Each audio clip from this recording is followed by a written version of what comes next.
चलिए दिन की शुरुआत में पहली खबर की ओर रुख करेंगे। हमारी पहली खबर 21वें दिन अनशन से अस्पताल पहुंचे सोनम वांगचुक। जी हां, नई दिल्ली से ये खबर सामने आ रही है कि सामाजिक कार्यकर्ता और शिक्षा सुधारों को लेकर अपनी मुखर आवाज के लिए जाने जाने वाले सोनम वांगचुक को उनके 21वें दिन के अन्य शिक्षककालीन भूख हड़ताल के दौरान शनिवार सुबह दिल्ली के जंतर मंतर स्थित प्रदर्शन स्थल से हटाकर अस्पताल में भर्ती कराया गया है। पिछले 20 दिनों से अधिक समय से वे लगातार भूख हड़ताल पर बैठे थे और केंद्र शिक्षा मंत्री धर्मेंद्र प्रधान के खिलाफ कथित NEET यानी नेट पेपर लीक मामले को लेकर विरोध प्रदर्शन कर रहे थे। लगातार अनशन के कारण उनकी सेहत बिगड़ने लगी थी, जिसके बाद पुलिस ने न्यायालय के निर्देशों के अनुसार चिकित्सा सहाल के आधार पर कार्रवाई की। दिल्ली पुलिस के अनुसार शनिवार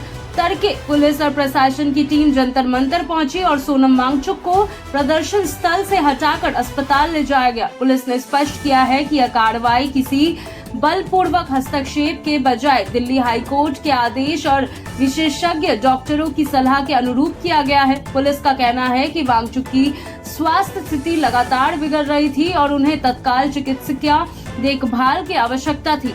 दिल्ली पुलिस ने अपने आधिकारिक बयान में यह भी कहा है कि दिल्ली हाईकोर्ट के आदेशों और विशेषज्ञ चिकित्सकों की सलाह के अनुसार सोनम वांगचुक को आवश्यक चिकित्सा उपचार के लिए अस्पताल में भर्ती कराया गया है। पुलिस ने यह भी बताया कि उनका प्राथमिक उद्देश्य प्रदर्शनकारी की जान और स्वास्थ्य की सुरक्षा सुनिश्चित करना था। प्रशासन का कहना है कि जब किसी व्यक्ति की जान को गंभीर खतरा हो तो आवश्यक चिकित्सा हस्तक्षेप करना प्रशासन की जिम्मेदारी बन जाती है। मीडिया रिपोर्ट्स के अनुसार सोनम वांगचुक को दिल्ली के सफदरगंज अस्पताल में भर्ती कराया गया है। अस्पताल सूत्रों के अनुसार भर्ती के समय वे पूरी तरह होश में थे और उनका वाइटल पैरामीटर यानी कि वाइटल साइंस स्थिर पाया गया। डॉक्टर की एक विशेष टीम उनकी स्वास्थ्य स्थिति पर लगातार नजर रखे हुए है। लंबे समय तक भोजन न लेने के कारण उनके शरीर में कमजोरी और अन्य स्वास्थ्य संबंधित जोखिम बढ़ चुका है, इसीलिए उन्हें तत्काल चिकित्सक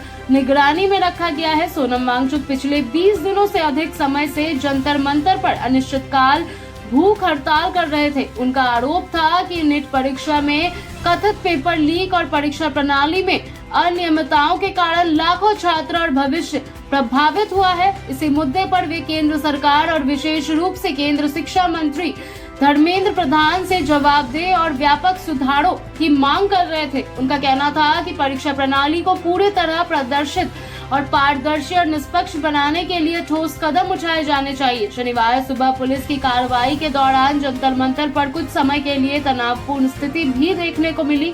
दिल्ली पुलिस ने अपने बयान में कहा कि हाईकोर्ट के आदेशों का पालन करने के दौरान कुछ प्रदर्शनकारियों ने कार्रवाई में बाधा डालने की भी कोशिश की, जिसके हालांकि अफरा तफरी की स्थिति बनी। हालांकि पुलिस ने दावा किया कि पूरी अभियान के दौरान अधिकतम समय बरता गया और किसी भी अप्रिय घटना से बचते हुए कार्रवाई सुरक्षित ढंग से पूरी की गई। पुलिस ने प्रदर्शनकारियों से भी अपील की है कि वे जंतर मंतर को शांतिपूर्ण खाली करे। बयान में कहा गया है कि प्रशासन सभी से कानून व्यवस्था बनाए रखने में सहयोग की अपेक्षा करती है। पुलिस ने यह भी दोहराया कि उसकी प्राथमिकता किसी भी प्रकार के टकराव से बचते हुए न्यायालय के आदेशों का पालन सुनिश्चित करना है।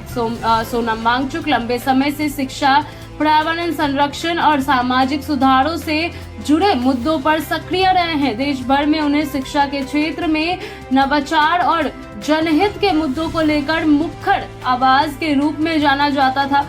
उनके इस अनशन ने भी परीक्षा प्रणाली, छात्रों के भविष्य और शिक्षा व्यवस्था की पारदर्शिता जैसे विषय पर राष्ट्रीय स्तर पर बहस को तेज कर दिया है। राजनीतिक और सामाजिक विश्लेषकों का मानना है कि यह मामला केवल एक व्यक्ति के अनशन तक सीमित नहीं है, बल्कि देश की परीक्षा प्रणाली, प्रशासनिक जवाबदेही और छात्रों के हितों से जुड़े एक महत्वपूर्ण मुद्दा बन चुका है। अब सभी की निगाहें इस बात पर टिकी हुई है कि अस्पताल में इलाज के बाद सोनम वांगचुक की स्वास्थ्य स्थिति कैसी रहने वाली है और उनकी प्रमुख मांगों पर सरकार आगे क्या रुख अपनाती है। फिलहाल सोनम वांगचुक सफदरजंग अस्पताल में चिकित्सा निगरानी में है। पुलिस का कहना है कि यह कदम उनकी बिगड़ती स्वास्थ्य स्थिति को देखकर उठाया गया है, जबकि प्रदर्शनकारी इसे अपने आंदोलन का महत्वपूर्ण मोड़ मान रहे हैं। आने वाले दिनों में इस मामले की दिशा सरकार, न्यायालय और आंदोलनकारियों के अगले कदम पर निर्भर करेगा।